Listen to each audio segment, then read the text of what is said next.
Fantastic. Well, hi, everybody. This is another installment in our series called I'm Graduating, Now What? And today I have with me one of our Galilee Youth alumni, Rachel, and a friend of hers who acts as a campus ministry pastor, Pastor Caleb. And together we're going to have a little conversation about continuing to grow your faith after high school. So we've talked a little bit about making the transition and getting involved in campus ministry, but now let's talk about the real continuing to grow your faith. And I've got a few questions I'm going to toss out to the two of them and let Real them quick, answer as we go through. Lisa, Yeah, I wanted Rachel? to tell you guys, I also have a friend with me. This is Oliver. Oh my goodness. Oliver also joining us. Oh, I bet Oliver has lots of wisdom for us. Yeah. Fantastic. And I also wanted to say that Rachel's not only a graduate of our Galilee Youth program, but is also a college graduate. So she's gone all the way through and now works in campus ministry. So has lots of experience and things that she can share with us today. So I'm looking forward to that conversation. Well, let's get started. So my first question is, what do you say to that young adult who no longer has their parents making them go to church? You've gone off to college, you're not getting rolled out of bed a Sunday morning by your family. How do you stay motivated? What do you say to that person? Rachel, I'm going to let you go first. Okay. Well, yeah, I think college is a very unique time because that's when people are on their own a lot for the first time. So to share a little bit about my experience, because that's basically where you're making your own, a lot of people for their first time are making their own decisions. So when I got to college, I knew I wanted to continue to grow in my faith. And I also learned what partying was for the first time. And so for the first semester of college, I really kind of led a double life of going to parties and going to Bible studies and community group. And large group in church and stuff like that. And so it really is a time when you're figuring out who you are and when you do have to make decisions for yourself because you no longer have someone making those decisions for you, which can be a really exciting time of figuring things out. And that's one of the reasons why I love doing campus ministry is I love walking alongside students who are discovering who they are. But one big thing I'd say is joining some sort of Christian community is huge. And with that, joining a church too. With my experience, if I didn't have the accountability of my Bible study leader and other Christians who loved me and cared for me at school, I don't know. I mean, the Lord still would have, I believe he still would have worked in his amazing ways. But having that community, having those people holding me accountable, but also realizing for the first time, I'm on my own. And these are my choices to make. And how are these choices going to, what path do I want to go down is huge. I think there's the potential fruitfulness of the decision, I think is really exciting. So Christ promised us, it's not like Christianity is supposed to be this drag of a thing. It's not supposed to be boring. It's not supposed to be, and I think Christians kind of get that label a lot of times compared to culture. It's like y'all are boring people who just like to follow a bunch of rules, right? And if you're looking at church and thinking of it in that kind of capacity, and if you're looking at your relationship with Christ and thinking it in that kind of capacity, you're thinking about it wrong because Jesus himself doesn't say, I'm here to give you a very boring life. He says, I'm here to give you life abundant, right? And I think a lot of times, at least when I was like in youth group, for example, I found Christianity sometimes boring and dull because it wasn't mine yet, right? It was still the faith that was being handed down to me by my parents. And that's not a bad thing. Like, it's a good thing to have your faith handed down, but it truly is an opportunity for you to make it your own. And faith, when it is made your own, has a lot of fruit that comes with it, and a lot of excitement that comes with it. It's really interesting to see students that we work with, like when they first become Christians, like the passion that they have when like that faith becomes their own, whether it's because they for the first time heard the gospel and were changed, or because they have been a Christian and went to church all their life, but now they've actually made it their own. Like the passion that they have in those first couple of years is just like, this is amazing to see. You can get them to do anything. They're like, sign me up for everything. I want to volunteer for everything. I want to do everything because they love Jesus and they love the church more than anything else, right? And so it's not a boring life. My life in the past 7 years since, well, let's see, No, it's not been 7. It's been 9 years since I graduated from high school and went to college. Has been anything but boring. Has been anything but just following a bunch of rules. It's like I moved to different states. I made new friends. I went to grad school and college and now work as a pastor with students. It's like, man, it's been an exciting life, and it's not just a bunch of following rules. And I think that's kind of just the image that we get of what Christianity looks like, especially at the university level. We work with a lot of students who think Christianity is just a bunch of rules that you have to follow. Why would I do that, right? It's like, it's not. It's abundant life, and it's promising you something that in reality the university is just going to take and hurt you, right? Partying, Rachel, I imagine didn't go well for you. Didn't go well for me.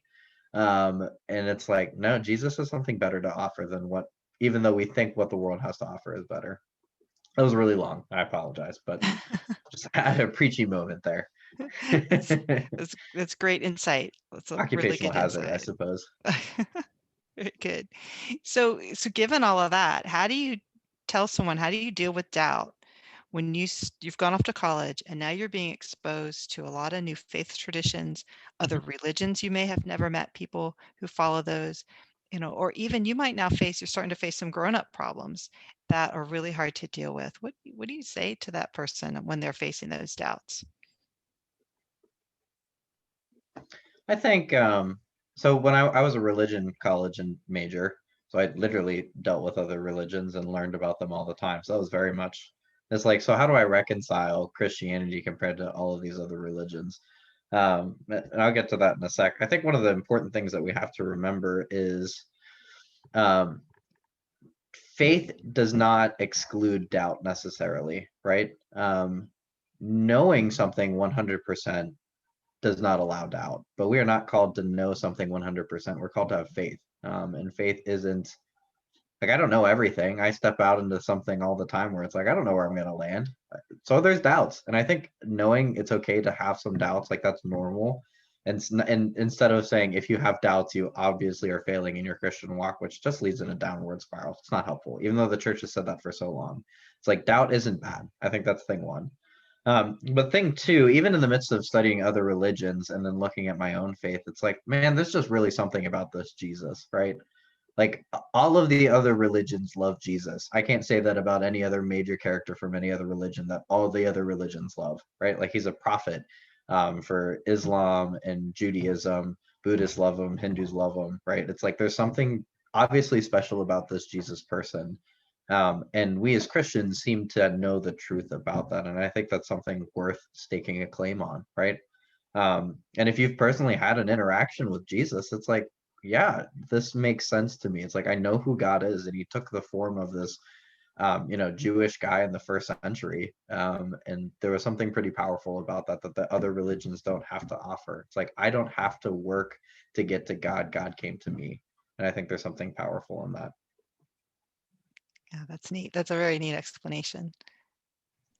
Yeah, I would definitely agree with that. And Caleb, I love that you talked about how doubts aren't bad, because I agree. I think that's definitely how it's seen. And I was so glad to see that this was even a question we were going to get to talk about, because I don't think it's often something that's discussed.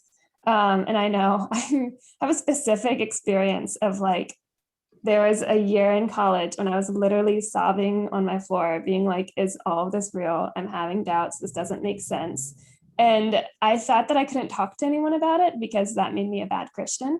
At this point, I was also, I was in various leadership positions with my ministry, and I didn't want to lose that.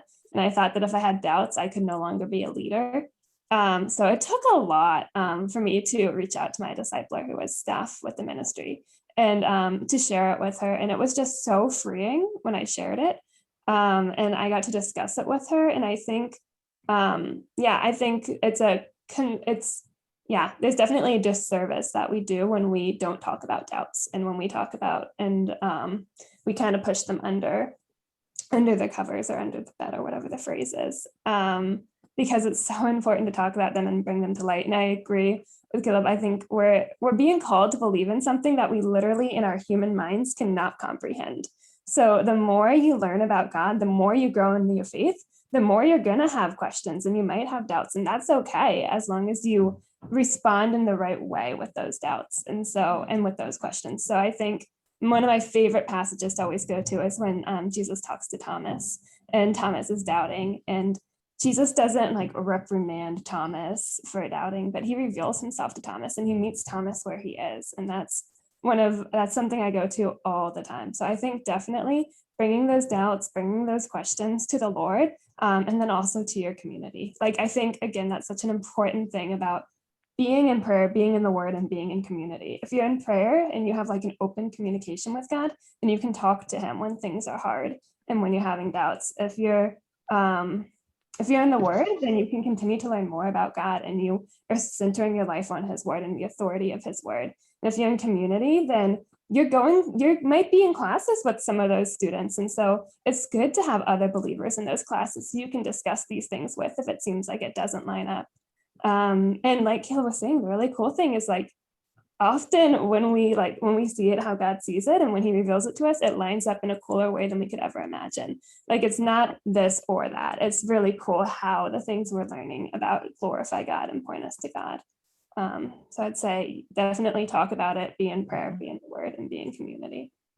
And I think with doubts, oh, sorry, Rachel. No, go. I think with doubts in particular, it's like, I would be more concerned if you didn't have doubts than if you did, right? Because if you don't have doubts, it means you're not really wrestling with this and trying to make it your own, right? I mean, Paul says, like, the things that we believe are foolishness to the wise, to the world, like, they don't make sense whatsoever. So you probably should have some doubts. And if you don't, it means you're really not struggling to make this your own, because you're just accepting things at face value, right? And like I said, it's not something to just accept at face value. It's an ongoing, growing relationship that, changes and morphs into different things. And it's like, I mean, you'll gain some new doubts, and probably some doubts will go away as you grow closer to Christ. But it's like, if you're not, faith is not the opposite of doubt. And I think to not have doubts would make me think maybe you need to wrestle a little bit more with what this faith we have, because it doesn't make sense to the world. And we're coming from the world side, so it's not like we automatically have all this knowledge in our head about Jesus. I went to Sunday school all my life. I went to VBSs every single year. I could tell you a lot of scripture, but that doesn't mean I understand the complexities of God in the midst of that. That's fantastic. That's really good advice. And it's a good reminder just overall, when there are doubts and when there's problems, you're not out there by yourself. That there's always reach out to someone to talk it through, no matter what it is, no matter what it is. So given that, what's that one thing that college students struggle with the most? And how should they deal with it? What do you see the most that's their biggest struggle? Go ahead, Rachel.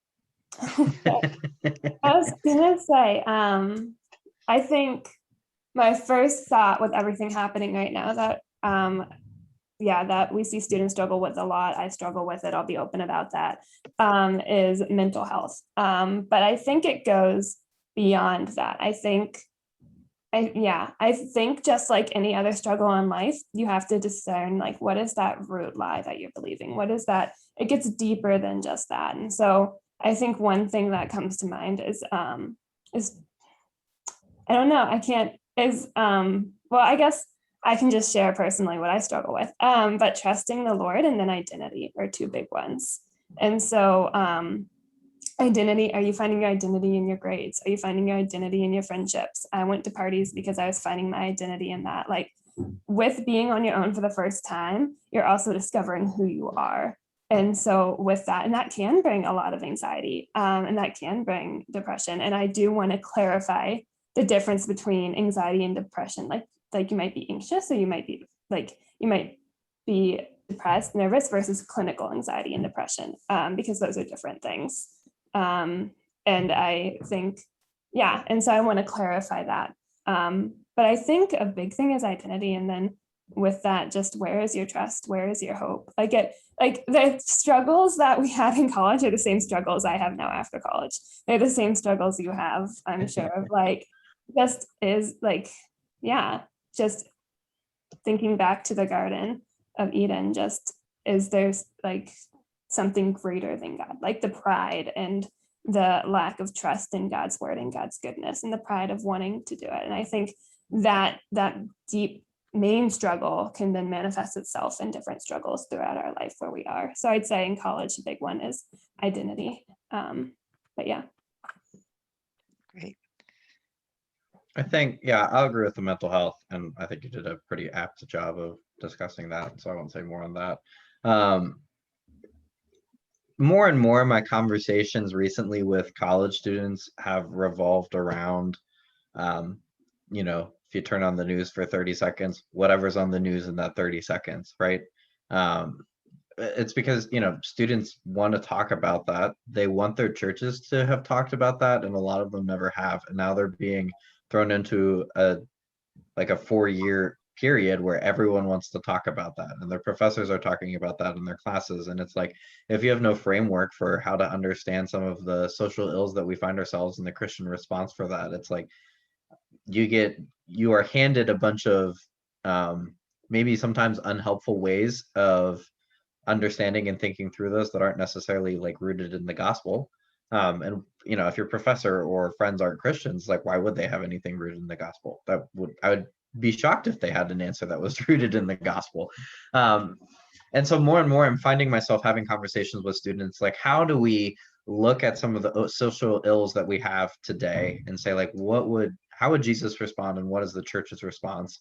And therefore, in the midst of that, what is my response? Is it doing something right now? Is it learning more right now?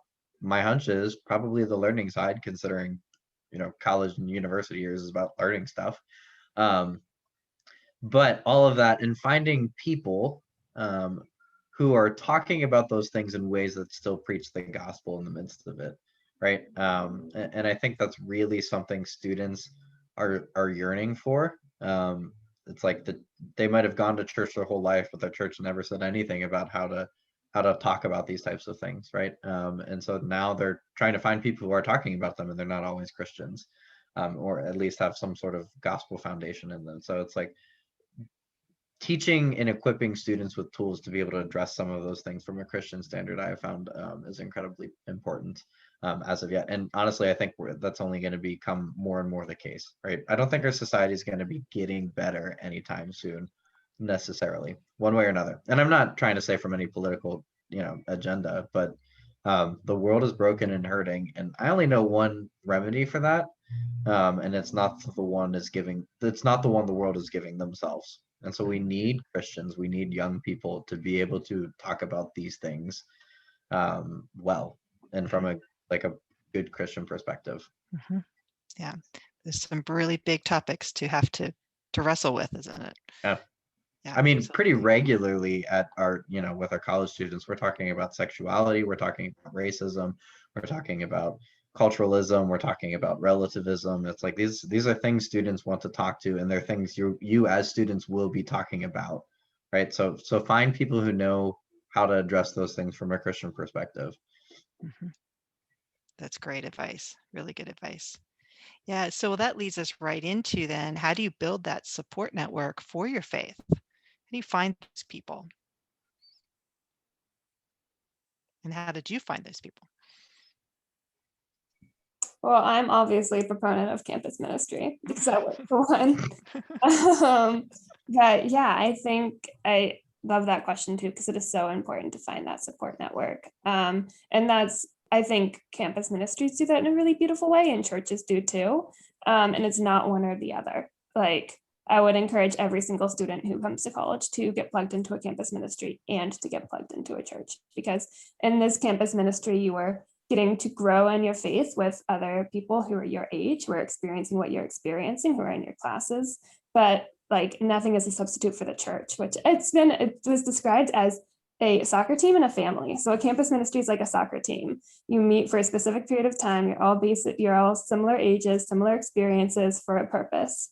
And then a family is the church, and that's people different ages, and you do life together from different experiences. And so I encourage students to get plugged into both.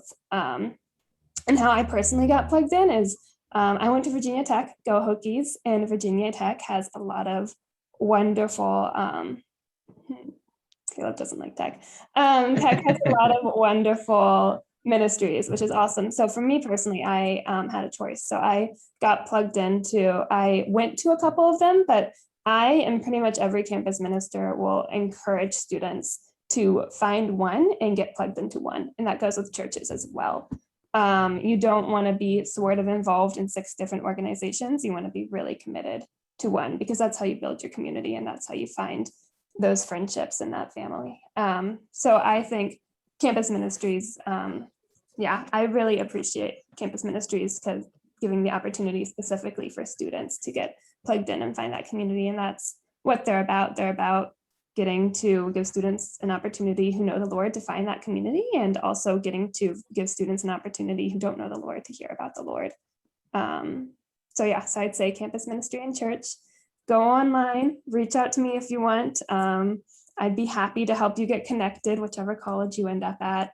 And campus ministers love to meet with you guys. Like, if you reach out to us, like, we will buy you coffee. We want to meet with you. We want to talk to you, like, especially incoming freshmen, but also transfers. Also, if you're watching this and you've been in college for a few years and haven't done this, we love meeting new students. Never too late.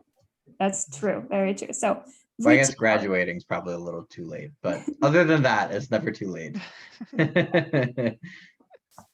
So campus ministries and churches, and it does take some intentionality on your part to reach out to find that campus ministry. But they're going to be so excited to see you when you join, and I will be praying for each of you. I don't know who you are, but the Lord does, and that you find your right fit, whatever that is. I agree. I've never used that analogy before, but I actually like it. I think it's a pretty good analogy. So I'm gonna have to use that. I'm not gonna say anything necessarily different than that. I think one thing I like to do for my students, as the campus minister and college pastor, is whenever I find out where a student is going from high school, like graduating from high school, and that takes some coordination with our actual youth pastor. But let's say they're going to, I don't know, Washington and Jefferson University. That's just one that popped up in my head because we have a student going there. I try to find churches for them to say, like, hey, and I'm not saying you have to go to this church, but here's a handful of churches that I know have good biblical teaching. I know they have other students that go to it that you can make connections with. I know they do some of the things that you're interested in, right? So the students aren't like wandering around when the first thing when they get there saying, oh no, where am I going to go? What am I going to do? Because the kind of the most important thing, especially for first year students coming in to do, is they're trying to build their friend groups. It's like classes are kind of important, but they're really secondary to making sure that like you belong somewhere. And that's really important. So if you know a place that you can belong before you even show up, like that's wildly helpful. Or at least have a handful of places that you potentially could belong to. So I always try to, for any of the students, say like, hey, here's a couple of churches that I really think you would do well at, that you'd be interested in, that are doing great things, and that you could really find a sense of community there. And like Rachel said, hers more from the campus ministry side. It's like, what other campus ministries, Cru, Young Life, Fellowship of Christian Athletes, all of those are doing well at that university that maybe you can get plugged into as well. I think is really, really helpful. That's great. That way you're not walking into something kind of blind, so to speak. No, that's really good. That's really good. So we've covered a lot of ground today. And as we start to wrap up, I have one final question for you each. And it could be really about anything, but it's, what advice would you give someone just starting off at school? What's that one thing you would tell them? The piece of advice I got from a professor when I was in seminary was the point of seminary, and I would say this is probably for any Christian, I think this is the case for anything and everything that we do, especially in the 4 years in college, or however long you might take, 2, 3, 5, 7, I don't know. Is the point of school is not to just fill your head with knowledge, though it will, and I hope it does. But the hope is that you look, act, and think more like Jesus after the 4 years when you walk across that stage and get your diploma, than when you walked in the doors and were a silly freshman who had no idea what they were doing and had lanyards. That was the thing when I was in college. It's like you can tell who's a freshman because they always had lanyards out of their pocket or around their neck with their ID. Yeah, it's like the whole point is to mature, right? And so finding opportunities and people that you know will help you mature is something that you should be striving for in all that you do. In your extracurriculars, in your classes, in the churches that you hang out with, and the friend groups that you make. I think that probably is kind of takes priority. And I know that's kind of like spiritual and not actually like pragmatic. My pragmatic piece of advice was find a sleep schedule that actually works for you. Students end up with a lot of mental health problems because they don't sleep. They have anxiety and can't do their classes because they don't sleep, and they stay up all night studying and not learning anything because their brain isn't working because they didn't sleep. So sleep. I promise you it will help you in the long run. It's very good advice. How about you, Rachel? Yeah, I'd say my piece of advice for anyone, regardless of what stage of life they're in, and this is super personal because if you're watching this and I've been in your shoes, I grew up in Galilee, and it's a great church. And I just want to say the most important decision that you're going to make is not where to go to college, what to major in, who you're going to marry, what you're going to do after college. The most important decision you're ever going to make is whether or not Jesus is your Lord and Savior. And speaking as someone who grew up in Galilee, I was blessed with the opportunity to grow up hearing about Jesus my whole life since I was 3 and I went to Galilee. But it wasn't until high school that I realized for the first time that that God loves me and he created me to have a relationship with me. But because I am broken, because I'm not perfect, none of us are, I can't have a relationship with him on my own, but that God sent his one and only son to live the perfect life I couldn't live and the perfect life all of you couldn't live, and take on the death that we were supposed to take on and then rise again defeating death. And that through Jesus and Jesus alone, we can have that relationship. And in high school was when I made that decision for myself. And that changed my life. And that is the most important decision I ever made, I ever will make. So my piece of advice for you is, if you haven't made that decision for yourself, even if you grew up going to church your whole life, like I did, and I was blessed to do, if you haven't made that decision for yourself, then I encourage you to really pray through and process through that now. And so that's my most important piece of advice I'd ever give. And then with that, my practical advice would be find a community, find a campus ministry, find a church, because college is hard and you want people to go through it with together. And we talked about difficulties, we talked about doubts, we talked about finding your identity, we talked about the things going on in this world, you're on your own for the first time. That community is so crucial and so important, and encouraging you to just continue walking. And even if you're watching this and you're like, oh, I don't know if I've made that decision yet, and I'm thinking through it, still find a community and find a church. Christian, campus ministries and churches love just walking through that journey with you. One of my favorite parts of my job is just meeting with students who've grown up going to church their whole life and just don't know if they've ever made that decision for themselves. And I get to walk through that with them. So it is not only for people who are Christians. But yeah, that's my advice that I would give you.